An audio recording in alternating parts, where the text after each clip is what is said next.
Okay, and we're going to start getting rolling here. Hello, everyone, and welcome to another BayWa r.e. Solar Town Hall. I'm Tom Miller, Marketing Director here at BayWa r.e. Solar Systems, and today we're talking about financing, commercial financing, residential financing.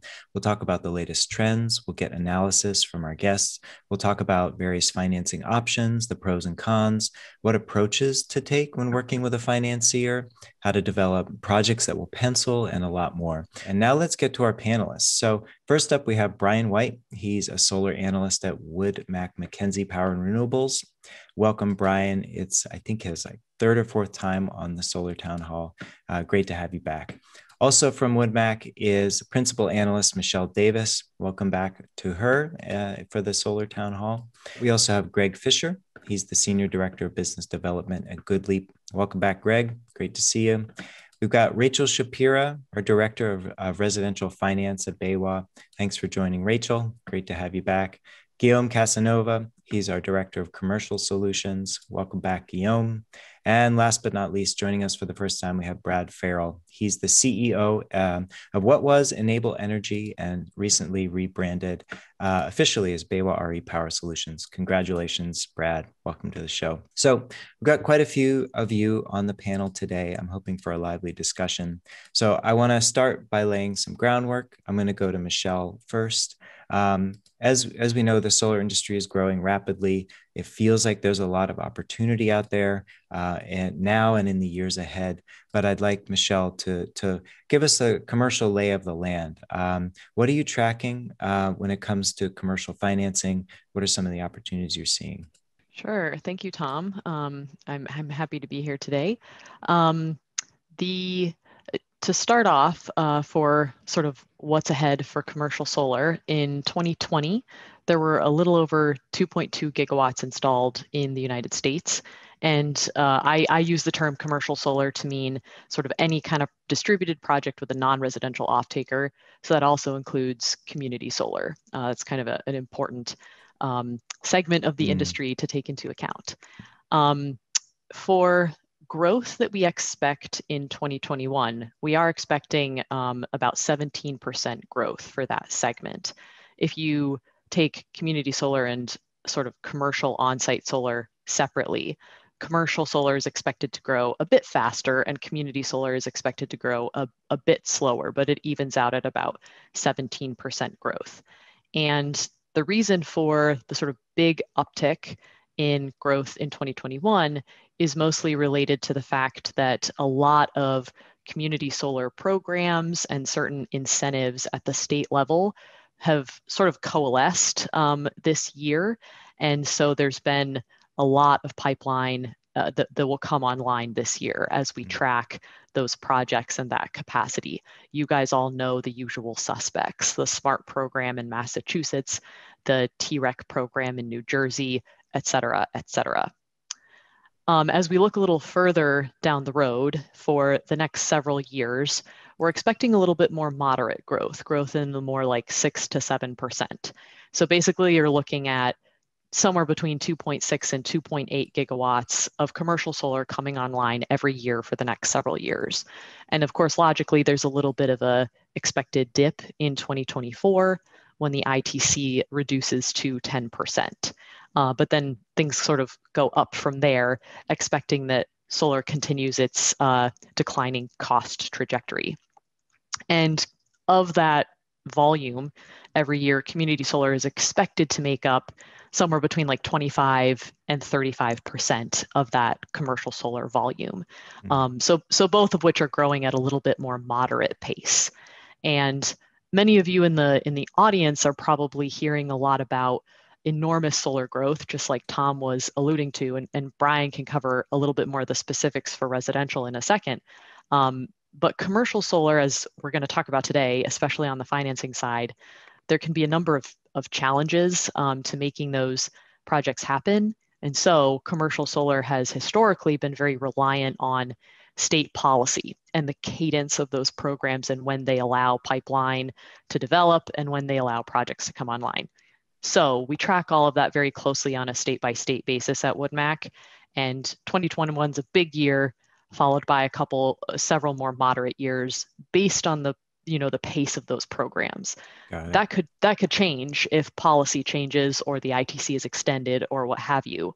But that's sort of what it looks like today. Awesome. Thanks, Michelle. Brian, let's kick it over to you. Lay of the land, opportunities you're tracking on the residential financing side. Yeah, it's great to be here back with you all. So on the residential side of things, we saw about 3.2 gigawatts installed in 2020 for the residential segment in the US. We're forecasting about 19% year-over-year growth for 2021. We've talked before about the demand for residential solar in the United States is higher than ever. Really coming out of COVID, the industry showed a lot of resilience. And of course, we're still in the pandemic, but companies have really started to find their footing beginning of this year if they hadn't already. So sales volumes are really returning back to normal levels. Activity is really picking up. I think the biggest question here is how much are sales outpacing installations and how installers can manage their project pipelines. And we're not necessarily going to talk about that today a whole lot, but as it relates to financing, but what we're really trying to think of is how many of these sales get actually completed on the ground and make their way into installation and interconnection. And so we're seeing and hearing a lot about supply chain constraints that you folks are all experiencing right now when it comes to panels, inverters, battery storage, particularly. So we're tracking that very closely and how do we want to incorporate that into our outlook. But regardless of that, the growth outlook looks very strong. If you think about the different financing segments, whether it's loans versus third-party ownership, we're also tracking that pretty closely as well. We're seeing in 2020 about a quarter of all residential projects were third-party owned through a PPA or a lease. We expect that to decrease ever so slightly into 2021 this year. And with that, we're seeing I mentioned 19% growth for the overall industry. If you benchmark that versus solar loans versus TPO, we expect the TPO segment to grow about 14%, so a little bit under the market rate, while loans are going to grow 30% for this year. So we'll talk a little bit more about that and financing preferences and options for installers today in the panel, but that's sort of how we're thinking about things today. Awesome. Thanks, Brian and Michelle. Anyone else on the panel want to weigh in and, talk about the market, flesh out any opportunities you're seeing? Is now a great time for residential solar contractors to get into commercial? What about the commercial developer thinking about their next project? Is now a good time? Guillaume, I see your hands up. You want to take it? My virtual hand is up. The other ones were down, but yeah, I think I wanted to just touch a little bit on what Brian said. He talked about challenges in the supply chain while we're forecasting a lot of growth. And I think over the summer, we're starting to see some installers that are having a hard time finding humans, like actual bodies to do installations, right?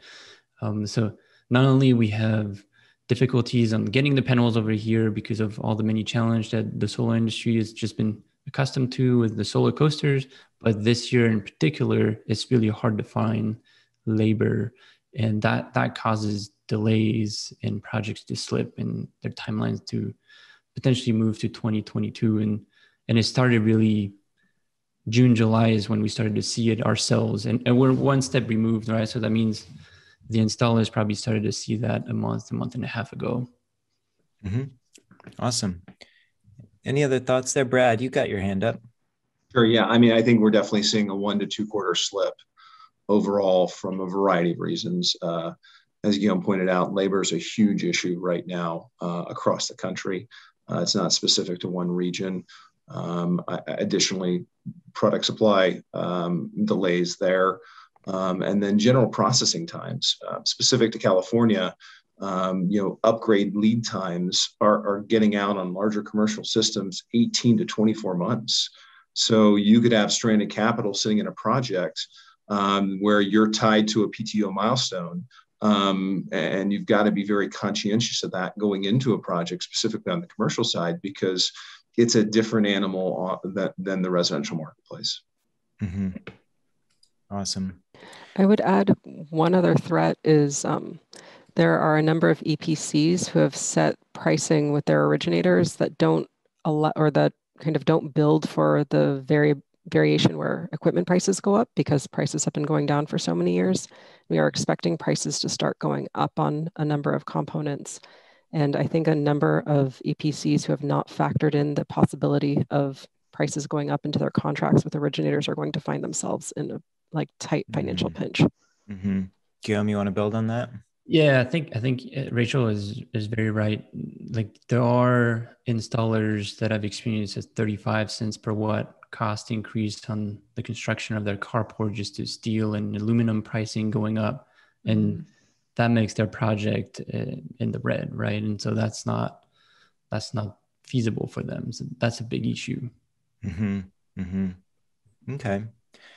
I'd add, Tom, just putting kind of a bow on the residential side. What's interesting is we've kind of been riding the good time wave for the last 4 or 5 years. Mm-hmm. Product availability, pricing. The residential segment has actually become more segmented. So the advent of sales organizations and EPCs, and maybe project management is in-house, but installations are out-house.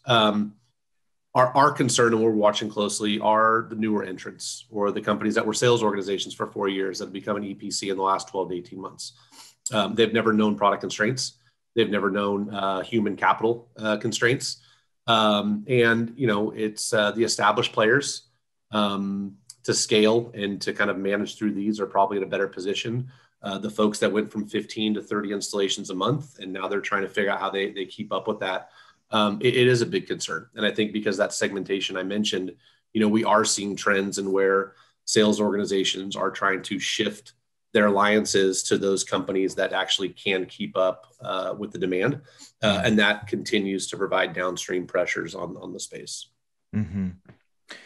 Okay. Thanks, everybody. Let's move to our first audience question. And I was going to toss this to Hans, but I think, Michelle, I'm going to throw this over to you. It's really more of a statement, and it's small, medium, commercial never has viable financing options, period. So what's your reaction to that? Why do you think this audience member has that takeaway? Have things changed? Things move pretty slowly in commercial solar. So probably as of 6 months ago, no. Maybe as of a few years ago, probably. But I definitely witnessed the lack of being able to tap into the small and medium commercial segment as being probably one of the biggest pain points for the commercial solar industry. There is a sort of one of the frequent themes of some of my presentations will be that we have a massive addressable market. It's like, dozens and dozens of gigawatts. Mm-hmm. The problem is tapping into it, because a lot of those potential megawatts are smaller systems, stuff that's less than 500 kilowatts. Those types of projects just don't have the scale and sort of the transaction sizes that can support some of the transaction costs involved in commercial solar. And while there is a lot of, I think, capital that wants to deploy in the solar industry, there's often a bit of a mismatch between what that capital is looking for and the reality on the ground of what a lot of these projects are made up of. And the small and medium businesses or smaller projects have to have exactly the right types of characteristics in order to get any kind of PPA financing from some of these capital providers. So the sort of overlap between those two spaces is still quite narrow, and it's highly fought over. Mm-hmm. So while things do move slowly in the commercial solar industry, I think a real area of focus for this industry to tap into that addressable market more would be things like lowering transaction costs and having a better alignment between what financiers are looking for in some of these projects, maybe deal sizes that can be aggregated. There are some folks that are working on this, but it's still very slow going. Mm-hmm. Any other thoughts out there? Small, medium, commercial never has good financing options. Period. Yeah, it never does. I mean, I would push people towards traditional bank financing in small commercial systems. With interest rates the way they are today, businesses doing well for the most part, the economic returns are there at the price points in today's marketplace that this is an extremely attractive opportunity to own solar. And so from our standpoint, we're in the commercial space that really focuses on the medium to large scale commercial and small utility, but we get daily opportunities in the small space. So say 250 kilowatts and below. Mm-hmm. And, we will take them on if it's a repeatable footprint client, if it's a gas station that has 10 locations or something like that. But the problem is, as has been pointed out, is that nobody is focused specifically on that market successfully in any scale that has low transactional cost structures, that has an easy rinse and repeat process. So it's better off just going to their bank and saying, hey, Wells Fargo or B of A or whomever who's now familiar with this type of asset lending, to say, I would like to invest $300,000 in my business, and here are the economics. And the bank says, that's great. And we'll almost loan you 80% LTV. I mean, it's crazy what's available out there. It just takes an extra layer of work, because in a typical TPO, third-party ownership model, it's theoretically a platform that you can just walk into and put the inputs in and you get an output. Doesn't always work that way, but it's a little bit more involved from a banking perspective for the business. But I would definitely lean towards that if you're interested in filling your customers' opportunities, because it's the best avenue for them economically, for sure. Mm-hmm. Awesome. And I want to continue to talk about that transition between these small commercial projects, potentially larger stuff. Guillaume, I saw your hands raised, but real quick, we've got a question on Michelle's comment from Claire. Is the 1 to 2 quarter delay Greg mentioned for Resi or C&I only? Greg, Michelle? I think it was Guillaume who mentioned this. Apologies. It was I think probably for commercial. Okay. Yeah, actually, it was Guillaume and then me. I said 1 to 2 quarters. Yeah, there you go. We're seeing the slippage. Hot potato to Brad. Yeah, okay. I would say Resi. I'm not seeing and hearing a lot of delays. We do participate in one area of the country in residential, and so slippages are more from battery supply. That's a real pain point in the Resi space right now, depending upon your vendor selection. But on the commercial, my reference is from my experience in that, whether it's COVID related, whether it's permit related, whether it's utility processing related, things are just slowing down the process right now. And we're seeing slippage of projects, not that they're going away, just that they're pushing the timeline out a little bit longer. Mm-hmm. I will say that I talked to residential installers around the country who are seeing longer times to permit and longer times to interconnection. It varies regionally, but a lot of building departments are definitely slower than they used to be still post-COVID, in COVID world. Mm-hmm. Well, and it also sort of depends on the market you're talking about. Like in Massachusetts is sort of my top example of some projects have been delayed more than a year because of the various transmission and interconnection issues at the policy level in that state. So very geographically dependent. Great. I want to move into a question about, we're talking about some challenges for Resi installers to move into commercial projects.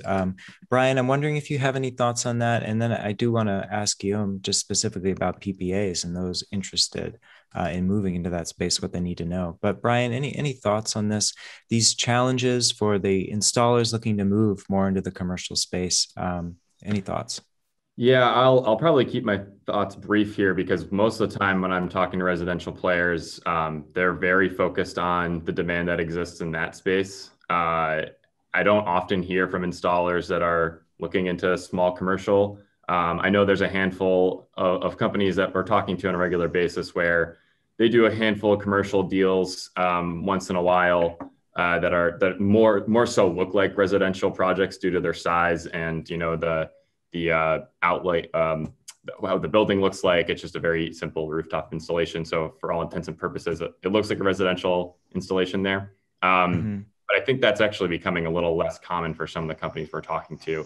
They've just seen the demand in Resi really pick up, and they've kind of turned their efforts there. Not to say that that's not happening, but it's not typically something that's coming up in the conversations that I'm having. Okay.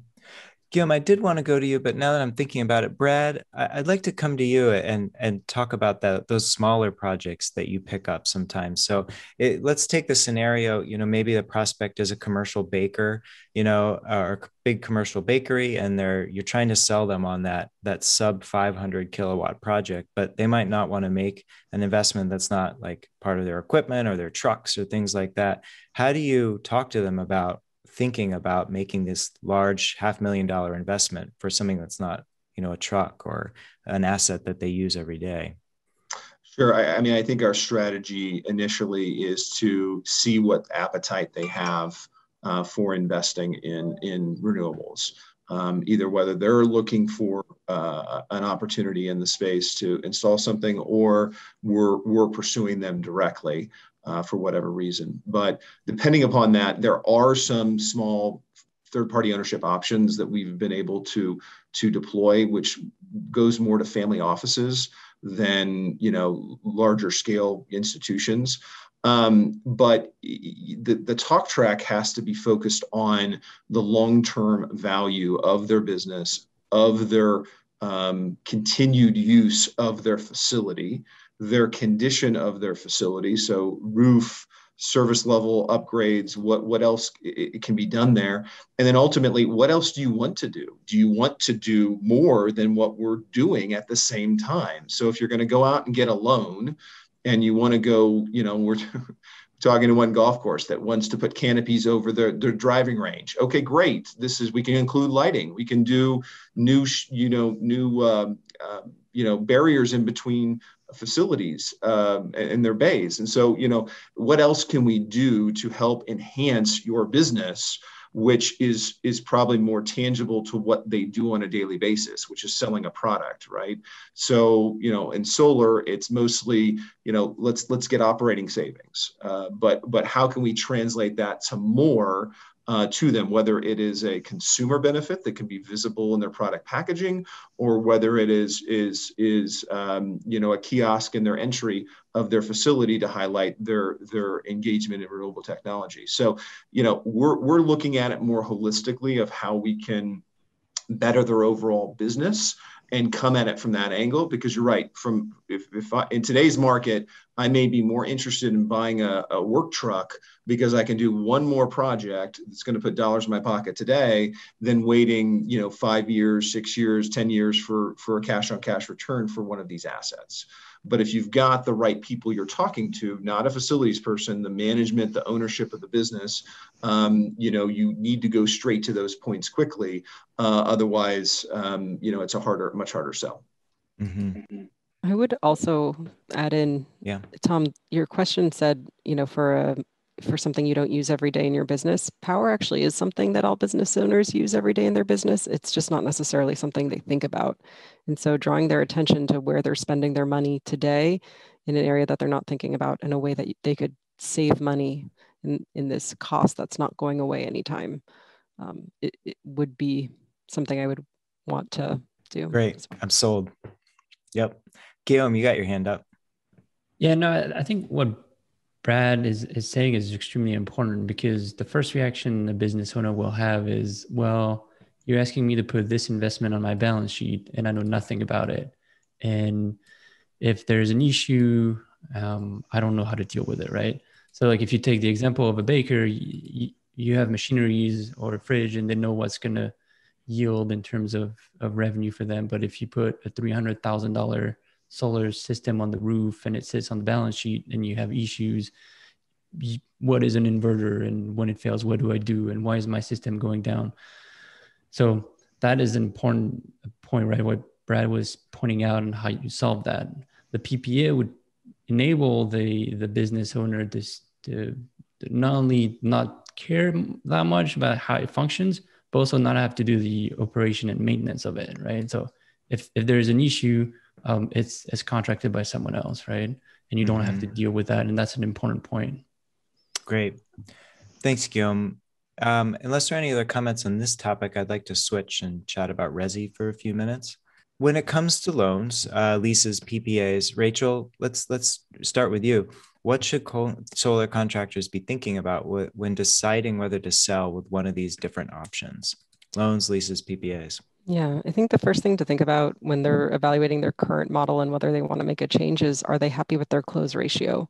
Because what the primary purpose of all of these products is to expand their addressable market and improve their close ratio so they can grow their business better and make their product available to more consumers.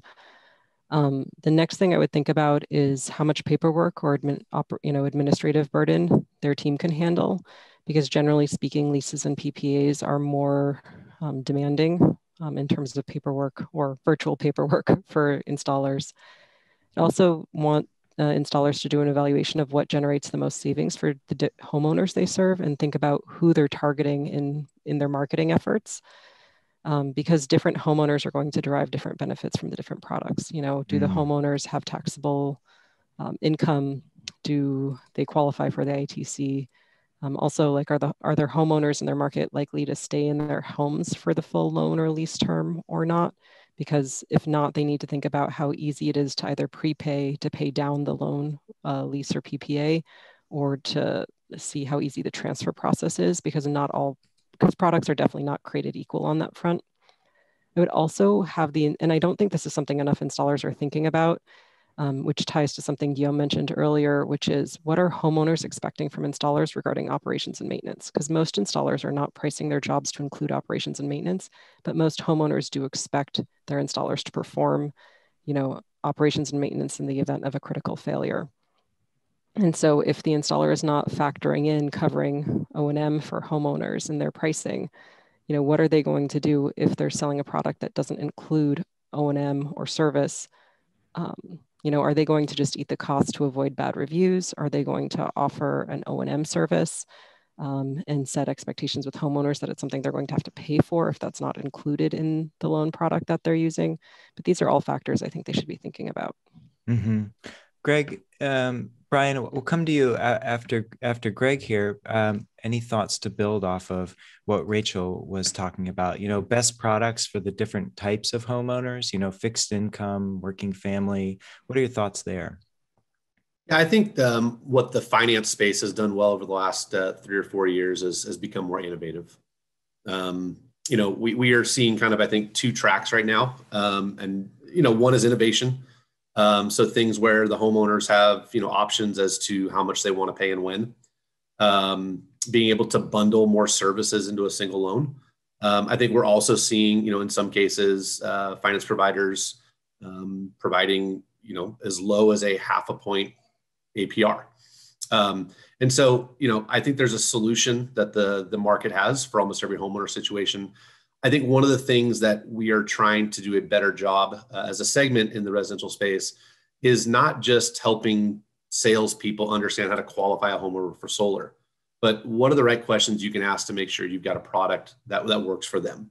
And I think far too often we see somebody say, well, here's who we're partnered with, and this is the product they told me to sell, and here you go. And we see this all the time. Why do you offer a 20-year 599? Well, just that's what we know how to sell. That's just the one thing that we're familiar with and we're comfortable with. May or may not be in the best interest of the homeowner. So, how long are you going to be in your home? How often do you refinance your house? How often do you move? Do you typically have a loan and take it on for the entirety? Now, what we know from our data and research is that most of our loans are paid off somewhere between 5 and 6.5 years, right? And so therefore, we've had some products that we've been able to develop that have been rather successful and responsive in the marketplace. But I think that ongoing endeavor of working with our contracting partners and working with their sales organizations to help them understand what questions they should be asking to make sure that they've got the right solution for the homeowner. That homeowner might have that obligation for 9 months. That homeowner might have the obligation for 25 years. So we want to make sure that the approach and the solution is meeting their needs and demands. A good fit. Yeah. Thanks. Go ahead. Add, Greg, that I mean, this is just me looking in my crystal ball, which means anything I say is going to be proven wrong in a few years. But if I was to look into the future, I would expect interest rates to be going up at the national level. And I think people are going to be refinancing their homes at lower rates during a period of high interest rates. So I think the early payments that we've been seeing because of so many homeowners refinancing to take advantage of the once in a lifetime low interest rates we've been seeing the last year plus, that's not going to last forever. Yeah, I'll touch on that briefly. It's a thinly veiled secret that's a big part of Good Leap's model, is having other solutions for homeowners that allows them to pay their solar loans off faster, consolidate payments, and actually save more money over time. We have been reluctant to drive towards that sub 1% APR rate, simply for what you just mentioned. At some point, if current trends in Washington continue, rates are going to have to go up. And what is the appetite for capital providers going to be to offer a loan at a rate that is actually lower than what they're borrowing the money for? There's levers they can pull, obviously, with adjusting dealer fees, but we're keeping an eye on it. But that is the sentiment, is at some point, interest rates are going to have to increase. And luckily, for most markets in the US, a 20-year 299 still offers savings day one, right? So I think we've become a little bit accustomed to these lower rates. I think people like them. They offer lower payments. It certainly drives better savings and better return. But if rates do increase, I don't necessarily see a long-term downturn in loan financing. I think it's just going to be a little bit of adjustment for salespeople and EPCs to get their heads around that unless we're going the other direction. I keep asking when Good Leap's going to offer the negative APR. We'll pay you every month to take one of our loans. We'll see if that trend comes. Awesome. Brian, you had your hand up briefly, and then Michelle. Yeah, we've woven through a few topics, so I'm just going to go back quickly and just say that Rachel touched on exactly what I was going to say with installers thinking about different options when it comes to the target market. Knowing the demographics of the customers that whatever market you're operating in would be huge for all the reasons we just talked about. So I just wanted to have that resonate. And secondly, I just wanted to point out too, important to note whether leases and PPAs are actually allowed in the market that you operate in. There's several states still where third-party ownership of residential solar is either explicitly illegal or it's a legal gray area because the states have decided that it would be infringing on utilities' monopoly rights to sell electricity. So just wanted to point that out. That might not actually be an option in some of the markets that installers and contractors are operating in. Mm-hmm.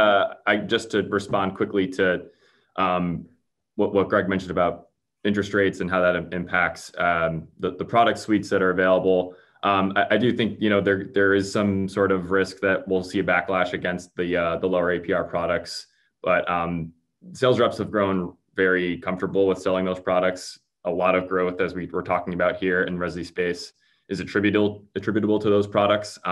So it would be an adjustment period. I think we'll see some reluctance to move away from those, but it ultimately will come down to very utility specific, very state specific, market specific decisions on where it might make sense to pull those products. So in a state like California, where the cost of power is very high, you might not need that low interest rate product floating around to make the economics work for the project. And there's other states that are similar to that. But where there have been markets that have been their growth's been powered by these products where electricity prices are pretty low, it might be tougher to pull those products off the shelf. So I would expect those products to broadly disappear, but they just might, it might be a little bit more selective in where they're used. Mm-hmm. Awesome. Greg, you want to jump in there quick? Yeah, I was just going to respond to John's question about, if these products are, interest rates are going up, do the dealer fees go up with them? And I think I'll try to keep this very brief. Again, where can we do better on the financing side is explaining to people what program fees are, dealer fees, how they work, why they exist. And very briefly, those program fees are actually from the capital providers. It's a way basically to secure what is essentially an unsecured loan and de-risk that loan. If interest rates and when we say interest rates go up, right? Prime interest rates go up, you're going to see maybe products that are available today that may not be available tomorrow, or as Brian said, might be selectively available. My anticipation is no, the dealer fees will not go up on those products if the capital providers don't perceive there's any additional risk in continuing to put capital into this asset class. So a 25-year 199 inherently has a higher dealer fee than a 20-year 299 because the perception is it's a lower yield, it's a longer term, there's more likelihood or a greater likelihood that something could go sideways with that loan and the obligation is not made. I would argue that you would actually see finance providers convince capital providers to lower fees, right, as somewhat of an offset to make it a little bit more palatable should that 0.99 or that 149 rate not be available. Some will be more successful than others, and that's really where the capital market side of this comes in. But I think it's important to note that, GoodLeap, Sunlight, Dividend, Mosaic, if rates go up, they don't make more money per se on those products. They're not going to increase their fees and make it more difficult for contractors to win business at the kitchen table based on what the financing solution might be. Anyway, I think that's unlikely to happen. I think actually you'd see the inverse as a way to offset potential lost business because of those lower rate products that are available today. Awesome. Thanks. Do you want to jump in real quick? Then I want to hop to Michelle. Oh, please hop to Michelle. Okay, Michelle, we just dove into the weeds and I think you want to pull back a little bit. I was just going to say earlier that I think one of the threads of a lot of this conversation, which I think is also important in commercial solar, is clear communication and transparency with the customer. I think one of the biggest, most difficult challenges with commercial customers in particular is, getting back to, they're not energy experts, they're not solar experts. So if they're going to be making this big investment, potentially putting a big loan on their balance sheet, they want to at least have a general understanding of what the investment is, what the asset is. And I feel like that customer education gap is very tricky, very challenging. And in the residential industry, the sort of other impacts of having, I think, a more closed customer education gap is you have better customer satisfaction, higher close rates, higher referral rates, et cetera, et cetera. So this is really an area that I think the solar industry could improve on. Great. Rachel, what were you going to say? I was just going to add, I think as time goes on, there's going to be more performance data available showing that repayment rates are really solid, because this is not homeowners, going out and buying a second house or a third or fourth car, getting a boat. This is bill replacement. And so repayment rates in the solar industry has always expected repayment rates to be really solid on these products. And the more time goes on where these products exist longer, the more data we have available. And the more data we have available, the more we can make the case to capital markets that we can reduce how much they need to set aside to kind of protect against losses. Awesome. Thank you all for those thoughts on the residential side. I want to pivot briefly back to commercial as we start to wrap up the show. And Brad, I'd like to go to you. So as a commercial solar contractor, are there instances where a project's financing has just clicked into place? And if so, did you have clear takeaways from that? You're smiling already. But I saw this question, I started laughing. Okay, I was like, I wish this were to happen in the hundreds of deals we have done, and maybe even more than that, over 1,000 in my career. It never goes smoothly. Sometimes are smoother than others, but it's never walk up to the counter, fill out the documents, get it processed, and we're done, right? Okay. I think that's an inherent challenge of third-party ownership, because you have a new entrant into the customer flow and rapport.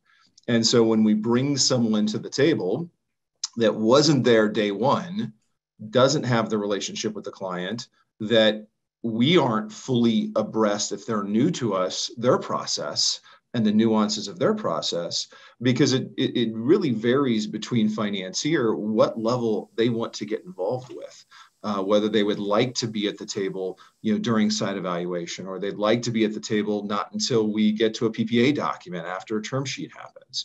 So there isn't a kind of a systematic process that anybody follows. And I think what the financiers have been trying to do, or the major leading ones that we work with, is to make it more process oriented, to make it standardized. And I definitely think that's great. We just haven't seen it go perfect or smooth in any of our transactions historically.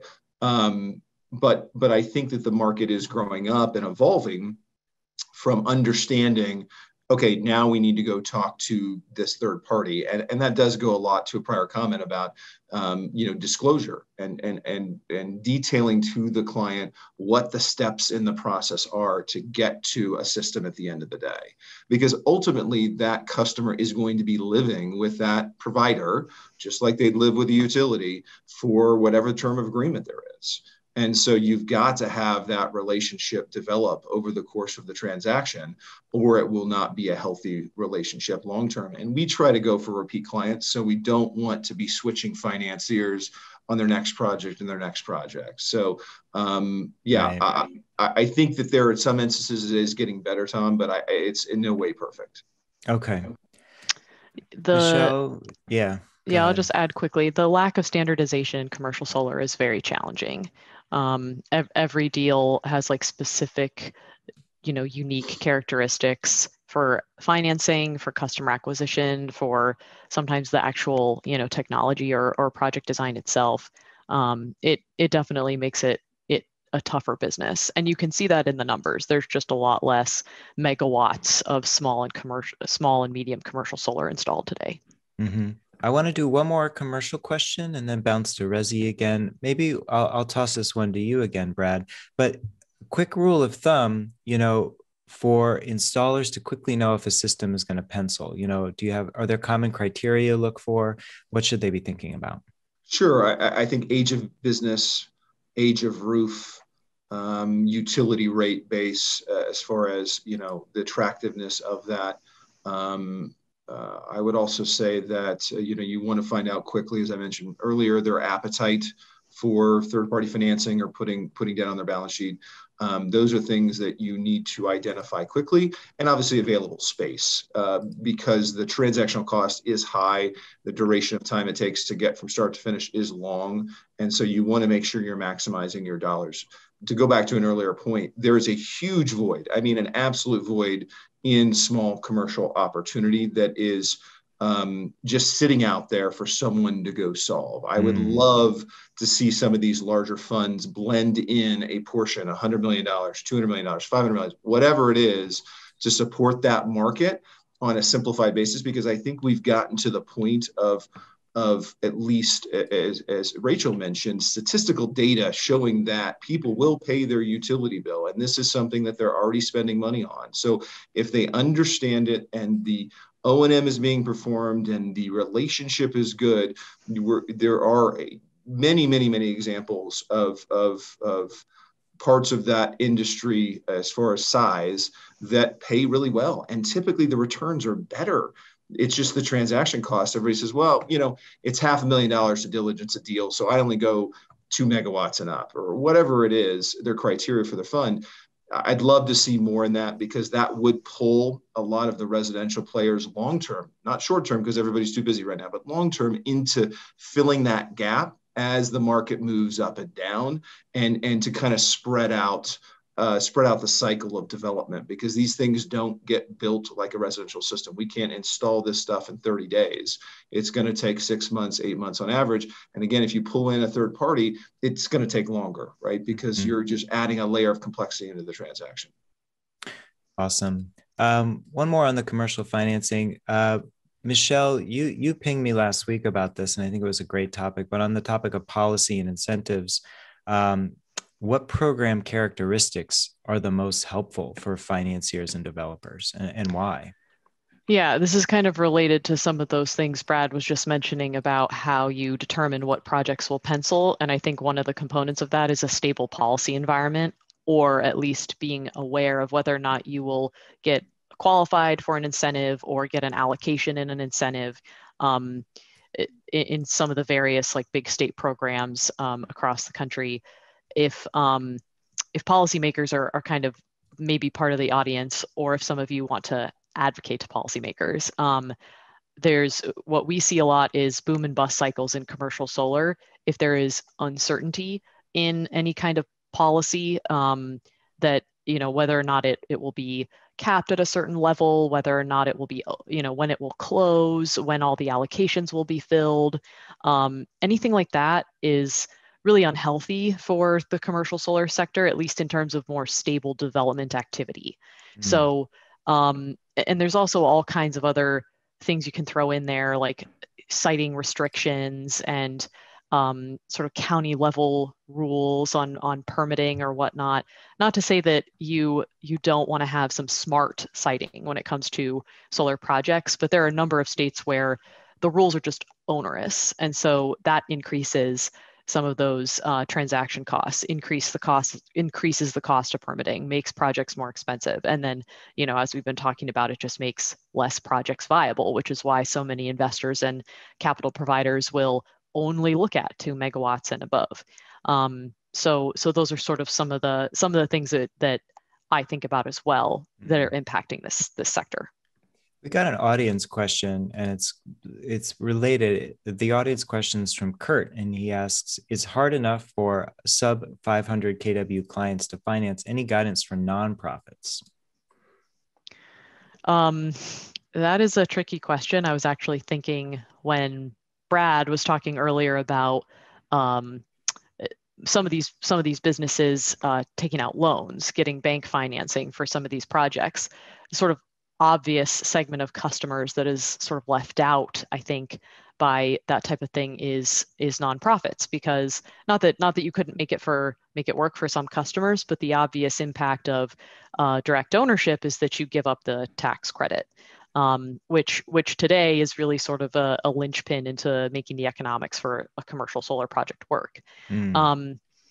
I think the only sort of thing I can provide here is if you have a large space as a nonprofit where you can maybe provide those higher transactions for some of these capital providers, maybe towards several hundred kilowatts instead of 250 and less, you're probably a little bit more able to attract some PPA financing and get the tax credit flow through to that PPA.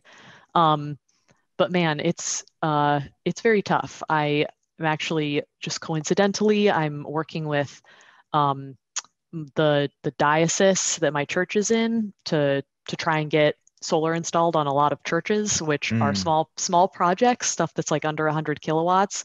And we've gone down a couple different paths, and it's not great. There's just like not a ton of options for us, either that work economically or that involve taking advantage of the tax credit. So it's tough. There are definitely more financing solutions that could be provided in this space. Awesome. As we start to wrap up here, we've got about 7 minutes left. I'd like to ask Brian, something you brought up last week on the residential side was around re-amortization of solar loans in relation to the ITC. Why should this be something to put on solar contractors' minds now? Sure. So I think as most contractors that are using some sort of loan financing might know, the vast majority of residential solar loans are structured to build in a prepayment, taking into consideration when the homeowner claims the tax credit at the end of tax season, putting that credit actually towards the balance of the loan. If they don't do this, then their monthly payment will go up by a certain amount. And when I first started in this space, the assumption that I had was that, of course, most homeowners would do this because it just makes sense that they're being sold a certain monthly rate, and they would want to keep that rate the same throughout the duration of their loan. What we're finding, though, increasingly through conversations with the industry is that isn't necessarily always happening.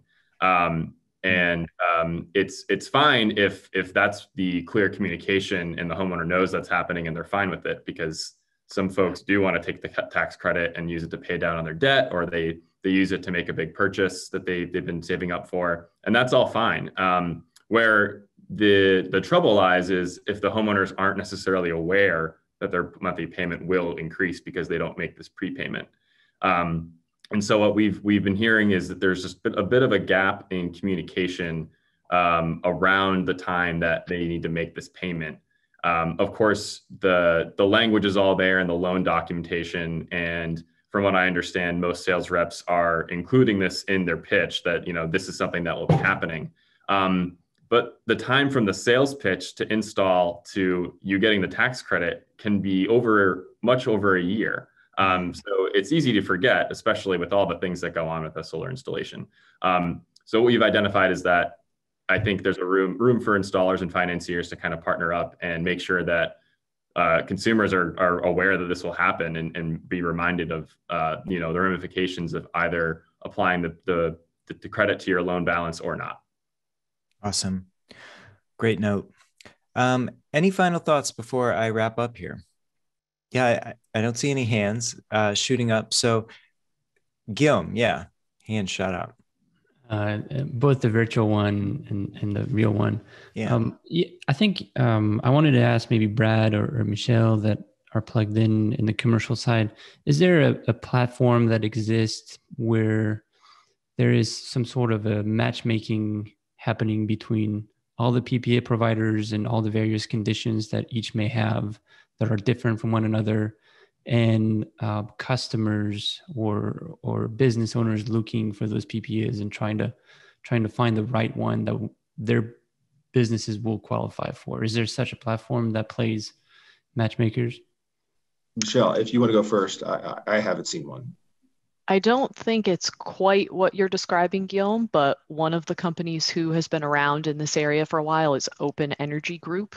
They have a platform where they connect. It's not quite the same, but asset owners and project developers. And oftentimes a big component of that is the financing.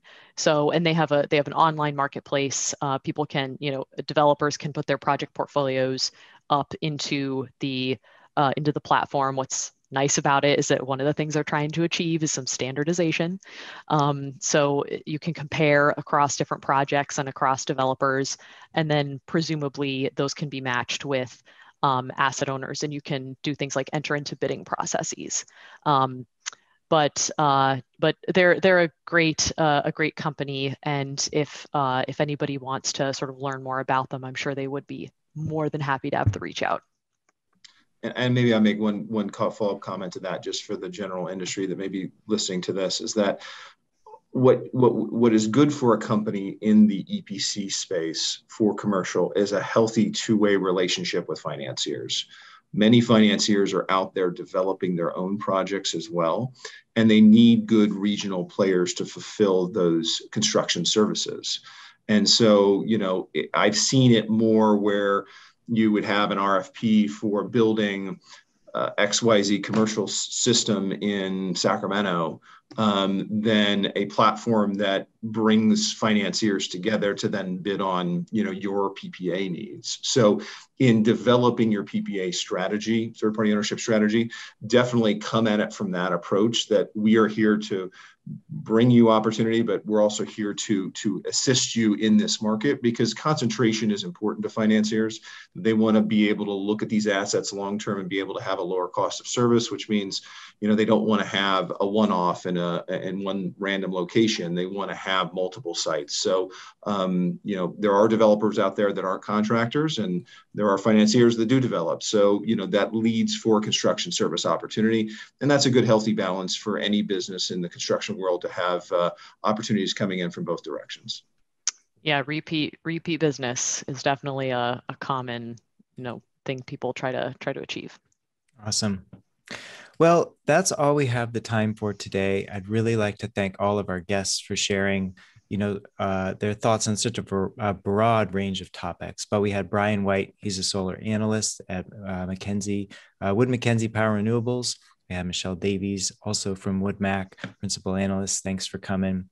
Greg Fisher, senior director of business development at GoodLeap. Great to have you back. Rachel Shapiro, Director of Finance here at BayWa r.e. Solar Systems. Guillaume Casanova, also Director of Commercial Solutions at BayWa r.e. Solar Systems. And the first time, Brad Farrell, great to have you, CEO of Once Enable Energy, now part of BayWa. Thanks, everybody, for coming. Really appreciate your time, and we'll see you next time.